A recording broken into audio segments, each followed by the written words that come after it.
Honorable Member Shri T. Mohammad Bashir ji. Sir, thank you very much.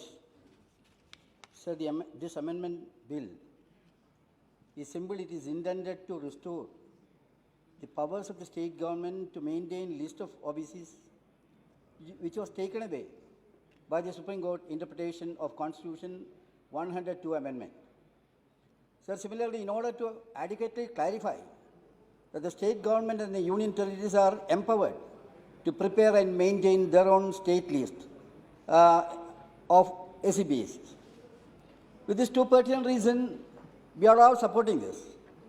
Sir, while participating in the discussion, I was hearing from the other side many praises about this, Prime Minister and their policies with regard to OBCs. Excuse me in saying a fact that BJP government stand on OBC and the reservation is not honest. Sir, I would like to say certain glaring example. Non-implementation of statutory provision with regard to reservation. Government is really making impediments in the way of implementing the things. And dilution to the existing reservation policy is going on without any kindness. Then misrepresentation of various clauses. Similarly, inappropriate application of creamy layer. In calculation tricks you are playing that make hurdles in calculating the criteria and things like that. And you have really crushed the crux of the reservation policy through the introduction of EWS.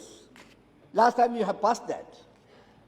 Introduction of economic criteria in the reservation policy is deadly against the principle of reservation.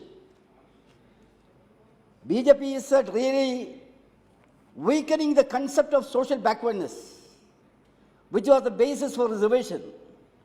Quota was never meant to. Another poverty alleviation program is an affirmative action policy that seeks to some justice for those sections of Indian society that have been discriminated against various caste criteria, things like that.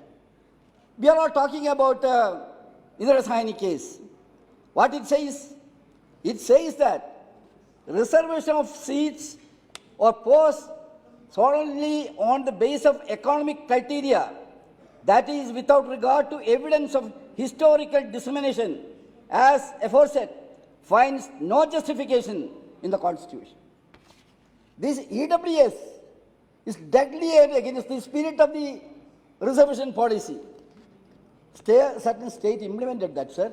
In our state also, they implemented it. They implemented EWS in a cruel manner. Minorities and OBC, they are wounded like anything. Sir, as far as my party is concerned, IUML, we took a firm stand in this house that this adding this economic criteria in reservation is not at all good and it is bad by every means. Now we would like to say one more thing. Article 15.4 and Article 16.4. There are many things advising that. What you did, instead of doing something in support of the OBCs, you are trying a negative method for that. You are trying to put so many hurdles before implementing this kind of things. Now, after doing all these kind of things, what exactly is the position of the OBCs in the country, sir? OBC committee report. I just quote. No time. I am not yielding. I am not yielding for that. So what I am saying is, Arif, you just keep because I have no time. Your government did it. Entire Kerala is against your move. OBCs are suffering like anything. You are instrumental in creating such a dilution in the system.